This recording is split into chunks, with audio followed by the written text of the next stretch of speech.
A very good morning to all of you, my dear students. Today we are going to do the question answer session. After that, I think one question has been asked from me about the explanation of two lines, the last paragraph, the last two lines of the paragraph.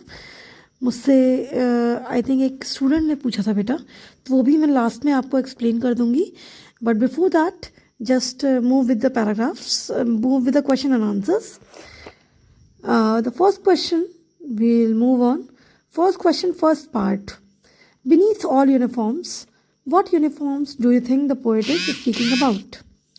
यहाँ पे लिखा हुआ बेटा, जिस uniform की बात poem में कही जा रही है वो कौन सा यूनिफॉर्म है? Beneath all uniforms, that is which type of uniform is the poet talking about?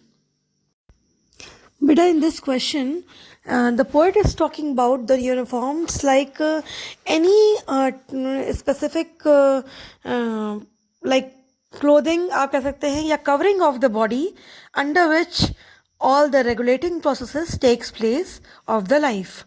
यहाँ कोई स्पेसिफिक यूनिफॉर्म की बात नहीं हो रही है, लाइक कोई एक स्पेसिफिक ट्रेंड की बात नहीं हो रही है. यहाँ पे एक किसी भी स्पेसिफिक प्लेस का कोई ट्रेंडी यूनिफॉर्म आप ले सकते हैं, या कोई आर्मी से रिलेटेड यूनिफॉर्म, या कुछ भी ऐसा ले सकते हैं आप. बट अगर हम इसको जनरलाइज कर दें तो it is a covering of the body under which all the processes takes place. It's a generalised form. Okay, so now moving on to the second question beta, how does the poet suggest that all the people on earth are same? अगर हम लोगों को देखो यहाँ पे तो like the whole poem is about बेटा कि how the poet is suggesting we all are same. इसके फर्स्ट 3 पैराग्राफ्स में पोएट ने सजेस्ट ही किया है. अगर आपको याद हो तो मैंने फर्स्ट 3 पैराग्राफ्स में आपको सिमिलैरिटीज़ ही तो बताई हैं. तो सिमिलैरिटीज़ ही है फर्स्ट 3 पैराग्राफ्स में. अगर आप उसको बहुत ही डीपली जाके देखें तो अगर ब्रॉडली हम लोग देखेंगे तो 9 सिमिलैरिटीज़ हैं, लेकिन अगर बहुत ही डीपली देखेंगे लाइन बाय लाइन हम लोग डिफ्रेंसिएशन करेंगे तो शायद 10 या 12 सिमिलैरिटीज़ निकल आएंगी. ओके, तो पूरे पोएम में सिमिलैरिटीज़ ही हैं, लेकिन it depends on the question number कि आपसे कितने मार्क्स का एक क्वेश्चन पूछा गया है. If the marks of the question is like 2 marks का क्वेश्चन है, ओके, तो यहाँ पे यू विल राइट कि how does the poet suggest that all the people on earth are same.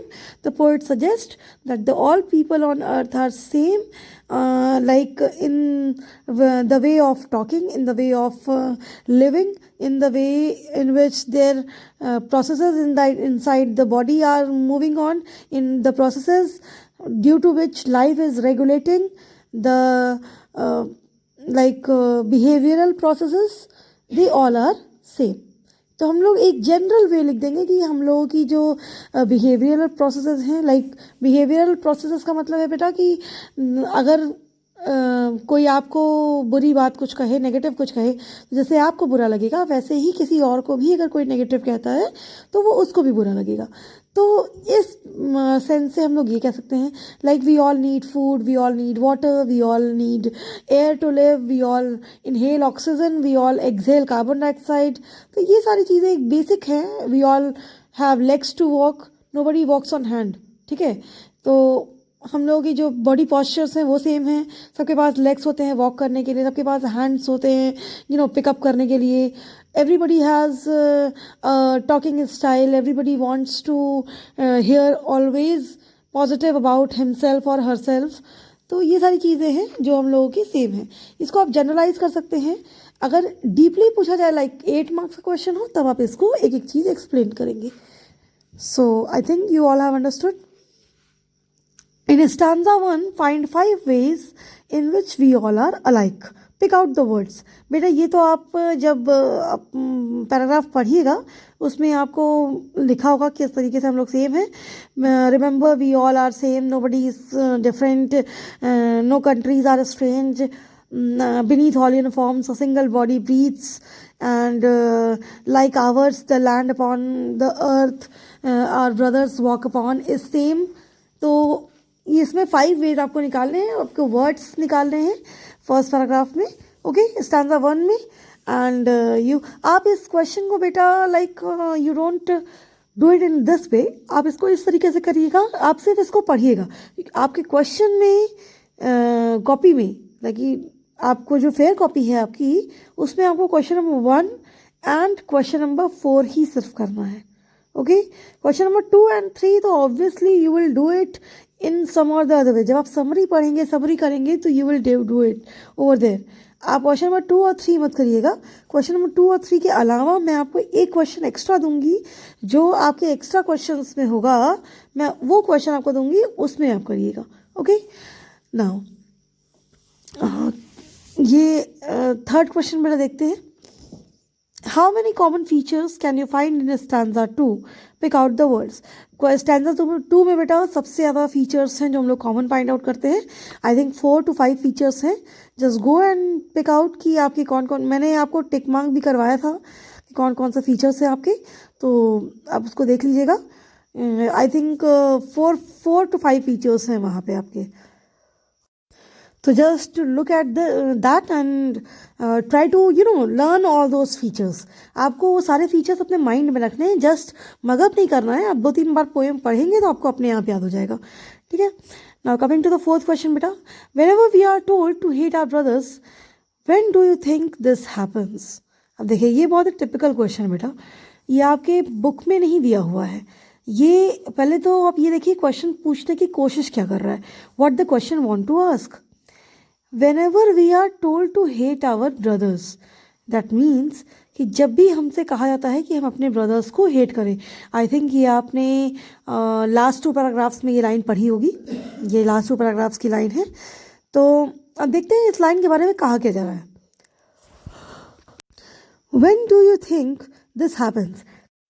बेटा, this generally happens when third person involves in between 2 people. जहाँ आप कोई 2 फ्रेंड्स हों, कोई 2 लोगों के बीच में बात हो रही हो, वहाँ जब भी थर्ड पर्सन इन्वॉल्व होता है. And third person whenever there is a war between 2 people. ठीक है, जब भी थर्ड पर्सन आता है तो हमेशा ही 2 लोगों के बीच में वॉर हो जाती है. 2 लोगों के बीच में आपस में लड़ाई होती है, कुछ भी ऐसा होता है. तो जब भी कहीं पे फाइट हो रही होती है या कुछ भी ऐसा हो रहा होता है, तभी ऐसा होता है कि हमें ये कहा जाता है कि हम अपने ब्रदर्स को हेट करें. कहा जाता है मतलब हम अपने ब्रदर्स को हेट करने ही लगते हैं. ब्रदर्स मतलब बेटा, जैसे मैंने आपसे कहा, कोई भी, हमारे अलावा कोई भी. तो हम लोग जब भी वॉर होती है, जब भी 2 लोगों के बीच में लड़ाई होगी, ऑब्वियसली तभी हम लोग, अगर हम किसी से लड़ेंगे तभी हम उसको बुरा मानेंगे, तभी हम उसे हेट करेंगे. तो जब भी 2 लोगों के बीच में लड़ाई होती है, फाइट होती है, तभी हम लोग सेकंड पर्सन को वहीं से हेट करना शुरू करते हैं. अब देखिए क्वेश्चन में क्या लिखा है. What do you think, when do you think this happens? तो this happens only when there is a fight between 2 people. ठीक है, जब भी लड़ाई होती है तभी हम दूसरों को हेट करना शुरू करते हैं. अब लिखा जाता है क्यों लड़ाई होती है. अब क्यों का आंसर जैसे मैंने आपको पहले ही बताया, whenever there is entrance of any third person. लड़ाई हमेशा तभी होती है जब भी हमेशा या तो थर्ड थॉट या तो थर्ड पर्सन की एंट्री होती है. कोई भी मिसकंसेप्चुअल थॉट आ गया या कोई मिसकंसेप्चुअल पर्सन आ गया जो मैच नहीं कर पा रहा है विद इन 2 पीपल, तो हमेशा लड़ाई होनी शुरू हो जाती है. ओके, अब लिखा हुआ है हु टेल्स अस, कौन कहता है हमें कि हम लड़ाई करें. Obviously the third person says us to fight just because he is having some or the other type of आप कह सकते हैं कि profit in that. किसी भी तीसरे इंसान की जब तक प्रॉफिट नहीं होगी तब तक वो 2 लोगों के बीच में लड़ाई नहीं करवाएगा. तो लड़ाई कब होती है? पहली बात तो देखिए, क्वेश्चन शुरू से हम लोग पढ़ते हैं कि कब हमें अपने ब्रदर्स को हेट करने के लिए कहा जाता है. जब भी मतलब कब हम लोग हेट करते हैं अपने ब्रदर्स को, ऑब्वियसली जब लड़ाई होती है, जब फाइट होती है, तभी हम अपने ब्रदर्स को हेट करते हैं. क्यों हेट करते हैं? इसलिए हेट करते हैं because there is always entrance of any third person. जब भी मिसकंसेप्चुअल कोई थर्ड थॉट आता है, कोई थर्ड पर्सन आता है, तभी हम लोग लड़ाई करना शुरू कर देते हैं. कौन कहता है लड़ने के लिए? Third person. ऑब्वियसली जिसका प्रॉफिट हो रहा होता है दोनों लोग की लड़ाई के बीच में, वही कहेगा लड़ने के लिए. तो आई थिंक आपको इतना समझ में आ गया होगा. अब लिखा हुआ है क्वेश्चन में, should we do as we are told at such times. क्या जो उस समय कहा जा रहा है हमें वही करना चाहिए? तो obviously its answer is big no. ठीक है, बहुत बड़ा नो है इसका आंसर. बिल्कुल नहीं, हमें वो बिल्कुल नहीं करना चाहिए जो हमें कहा जाता है. जब भी दो लोगों के बीच में लड़ाई होती है, आपकी जब भी किसी से लड़ाई हो, any time when you have a fight between you and your best friend और any people, you and your mother, you and your father, anybody, you are having a fight, आप वो कभी मत करिए जो दूसरे कहते हैं। जो आपको लगता है, आपका माइंड कहता है, आप वो करिए, ठीक है। तो क्या हमें वो करना चाहिए दूसरे कहते हैं? बिल्कुल नहीं, क्योंकि दूसरे जो कहते हैं उनमें तो उनका फ़ायदा होता है, हमारा फ़ायदा नहीं होता है। वो कहेंगे दूसरे लोग जो जिसमें उनका फ़ायदा होगा, तो हमें वो काम नहीं करना जिसमें दूसरों का फ़ायदा हो, हमें वो करना है जिसमें हमारा फ़ायदा हो, ठीक है। तो व्हाट डज द पोएट से, अब इसमें क्वेश्चन पूछा है, देखिए लास्ट में, व्हाट डज द पोएट का कहना है कि just apply your mind, whenever there is application of your own mind, always the decisions are correct। जब अपना माइंड आप अप्लाई करेंगे, अपने प्रॉफिट लॉस को खुद देखेंगे, ना कि दूसरे के किसी के कहने के ऊपर, तब आपका हमेशा ही प्रॉफिट और लॉस में, आप प्रॉफिट में ही रहेंगे, ठीक है, आप लॉस में कभी नहीं जाएंगे। तो एक तरह से ये आंसर है इस क्वेश्चन का बेटा, ठीक है। और मैं आपको एक्स्ट्रा क्वेश्चन दे रही हूँ, आप उसमें से प्लीज़ देख लीजिए कि आपको जो भी, एटलीस्ट आप पढ़ ज़रूर लिया करिए बेटा। एक्स्ट्रा क्वेश्चन भले आप करिए नहीं, but at least just read it, just right it, कि कि आपको क्या आ रहा है, क्या नहीं आ रहा है, एटलीस्ट आप क्वेरीज लिख लिया करिए। एंड इस जो पोएम मैंने पढ़ाई है आपको, इसका ज़रूरी नहीं है कि सिर्फ एक ही मतलब हो।